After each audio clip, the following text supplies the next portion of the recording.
Pursue them. Shoot your shot, man. Like, make it happen. Try to serve them any way you possibly can, because the truth is... Hey guys, hope you're having a great day today. My name is Daniel, and in today's video, I'd like to share with you a conversation that I had with a potential customer on the phone, and kind of the aftermath of what happened on the phone. So we'll go ahead and get right into it. All right, guys, so if you have been in business for very long and you have a business phone number for people to actually call you and get in contact with you, you've probably already experienced this. You've had people give you a call for random services, whether you actually offer those services or not, and they've got questions for you. They want to find out what the price is, what the options are, and kind of go from there to try to feel out where they want to go with who they're going to give their money to. So I had a customer recently just give me a call. It was in the middle of the day, I think 1 or 2 p.m. roughly, and they gave me a call and they wanted to know how much it would cost for me to show up at their house and simply pick up a recliner. Now, this is a super small, simple, easy job to do. However, there's a lot more that just goes into it than just saying, yeah, I'll come by your house and grab something for you. You have to make sure you're actually profitable. So whatever you're going to be doing, it needs to be, actually functional, feasible, and possible across the board for that type of operation to go down. So for me, in my case, I'm just a one-man crew, one-man machine. It's just me, literally. So as far as, junk removal type of jobs, I don't do those. It's strictly dumpster rentals. I don't move their stuff for them. They load everything up. I haul the dumpsters away. But however, for one recliner, one chair, seemingly that's not that big of a deal. So my thought was, well, let's first of all find out how much of a recliner this is. Is this a wraparound couch recliner, or is this a true single one-person chair recliner? Could I pick this up with my own hands? Could I rustle it, right into the dump trailer and throw it in or something? What does that look like? So I asked some questions about it. Hey, I don't normally do that, but I'm willing to look into this as an option to be able to help you. So, can you give a little bit more detail about this one item that you say you have? The person said, yeah, I actually just broke my leg, and so I can't do it myself. I wish I could, but I can't. I could throw it in my own SUV and, take care of it myself, no big deal. But basically the situation is the landlord wants this thing gone out of the way where I live, or else I'm gonna get in trouble. So I need this gone. I already had somebody kind of back out on me before, a buddy of his, and so it just didn't work out for him, so he's calling around getting quotes. So I just said, hey, I'd like to help. Doesn't sound like it's too big of an operation going on here. For me to drive across town, I found out he's on the other side of town, exact opposite place where I'm at, to simply drive across town to pick up this recliner and haul it away to the dump. That's fuel, my wear and tear on my truck, my dumpster, as well as my time, and then the actual dump fee, which at my transfer station has a $22.50 minimum charge, whether you put a piece of paper in there, or I believe up to like 1,000 pounds is where that minimum is, $22.50. So regardless, I'm gonna get charged $22.50. So I either do that, or I save it and wait for another load that's going to be below my 2-ton minimum for another customer, how I have things structured, and then add it on with that one to be able to dump it that by all together. So that all those things are kind of running through my mind, and I'm thinking, okay, maybe I could do that, but it is a little bit more of a hassle, kind of a headache. How much money could I really make by doing this simple recliner job? And so what I did was I just kind of shot out a number. The number would include, worst case scenario, I have to go dump it and pay the $22.50. Trying to be conservative in that way. So $22.50 for the dump fee, plus the fuel across town and back, plus my time. And so I shot him a number of $75. Now, for a simple, whether it was a recliner or a recliner and a couple boxes, that's a simple job, I'm like, man, I've got to have some meat on the bone for it to be really truly worth it to me at all. And so I shot that $75 number out, and he was not really a fan of that. He was less than thrilled, and so he kind of hemmed and hawed around a little bit, and eventually, said, yeah, that's not going to work. It's literally a recliner. And I said, man, I'm so sorry. I know it's just a recliner, and that seems like a lot of money to me, especially $75 for one recliner to get out of my sight. That's a lot of money. So I was like, listen, man, if I can work it into my schedule, into something else that I'm already doing, and it's not, a today pickup, it's a tomorrow or the next day, $45. Still worst case scenario, I bought myself, dinner plus fuel plus the $22.50 and some change, we'll make that work. And so he still was kind of like, I don't know, $45, it's just a recliner. And I'm like, at this point, I'm like, man, I can't go any lower. I feel like I'm really helping you out. I didn't say this, but I'm thinking this. $45, I'm really just helping you out and not really doing a whole lot for myself. There's really not a whole lot of meat on the bone to make this worth my while. We kind of parted ways on the phone at that point. He did ask, how much does a full dumpster rental cost for one full day? So I told him my price for that. He was somewhat interested in that, but he's not so much interested while he has a broken leg and he can't walk or do anything, and it's wintertime. So I totally understand that. So we parted ways perfectly, normal. He wasn't upset. He wasn't angry. He said, yeah, somebody else did give me a quote already at $80. So you're already cheaper than that. I appreciate that. But I can't, for that much money, I can't justify that in my own mind for just one recliner. And so, man, I totally understand. So anyways, we hung up the phone, and I figured it was just a lost cause. Like, I just wasted my time on the phone. He's not getting what he wants, and probably will never, I don't know. If he's paying somebody, unless somebody's going to help him, he's not going to get what he needs done in a pretty quick time. He's going to have to pay up somebody. I pretty much just kind of said, oh, well, we missed out, but I'm not going to work for nothing. And the gap between the value of him getting that out of his hair and not getting in trouble with his landlord versus meat on the bone for it to be worth me and my time, there's a significant gap in between the number he is willing to maybe pay and I'm willing to do it for, and probably others as well.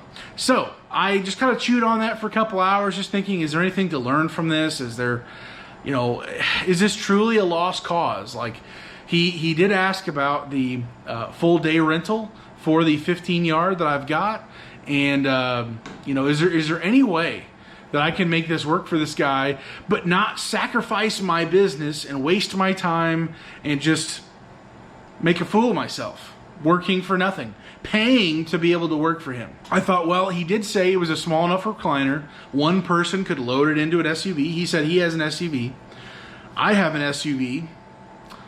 If I'm already doing stuff out and about, doing errands and things, if I'm on that side of town, could I make some, not for the business, but just for some gas money for myself? I load it up into my SUV and to do that. Now, I understand many people probably wouldn't do that, and that's just probably a bridge too far for most people. That's fine. I get that.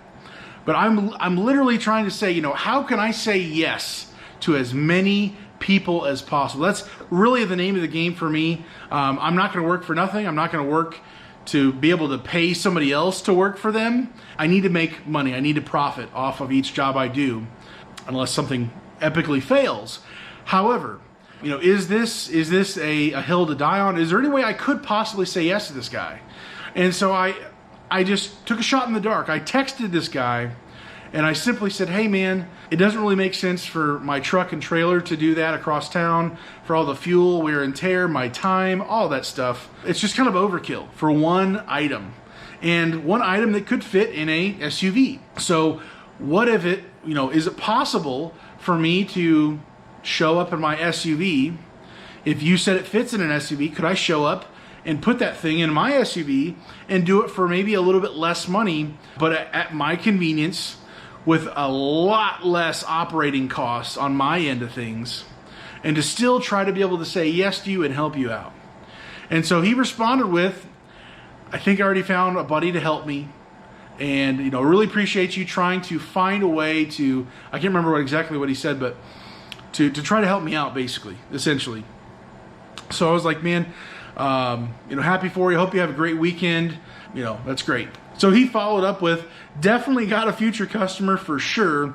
You willing to go out of your way proves to me that you put your clients first, and not many companies do that anymore. Kudos to you. Have a good weekend. So I took that message that he sent me, and my mind just kind of got blown. I was expecting, going into this, I was like, I don't even do this type of work. This is just really not worth my time. Going through all these hoops that I ran through, and yeah, I spent some time thinking about this, trying to make a way to be able to make this happen. In the end, the ability to take care of his current need was not possible.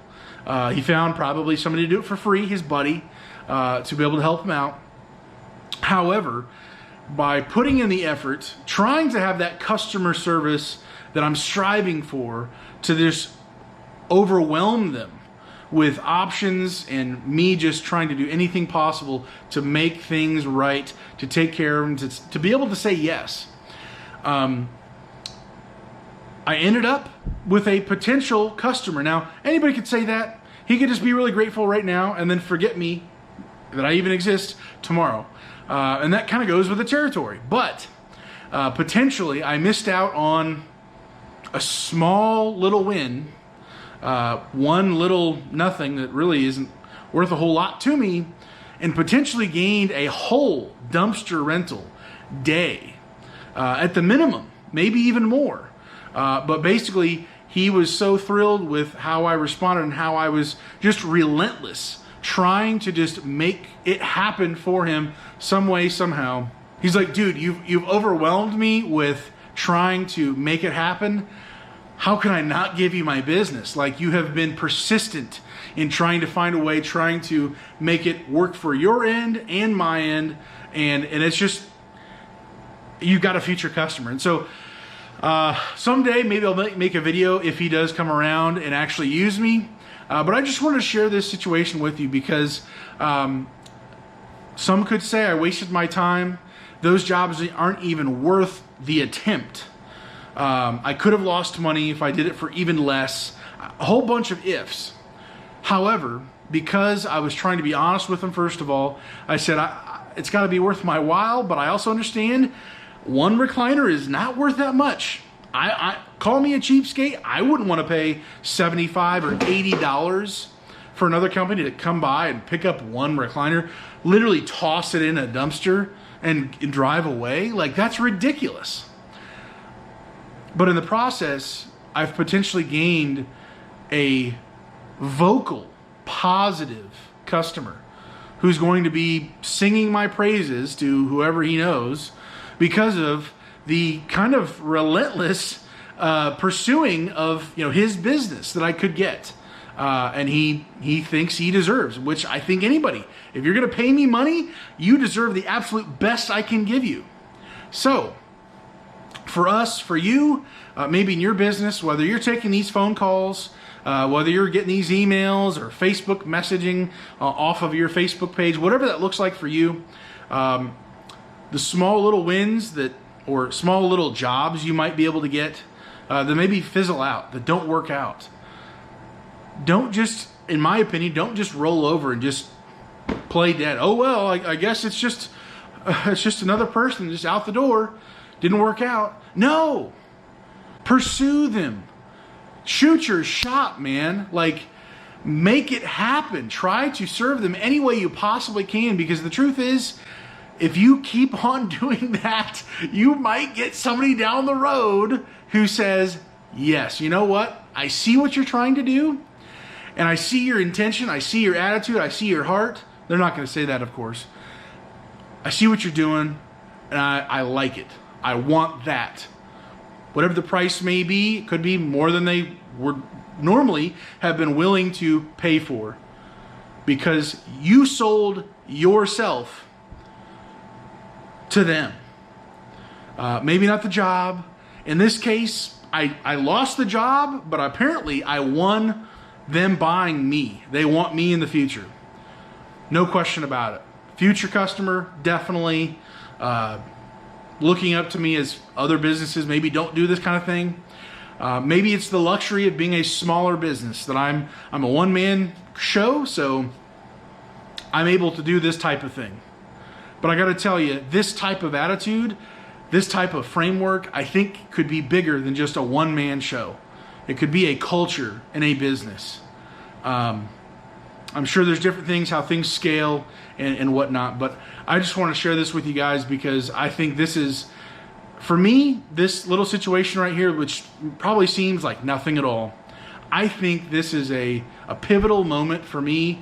It's a light bulb turning on for me to be able to see what can happen if I put in more effort than the next 10 guys who say, oh, I don't know about that, it's a little too not worth my time.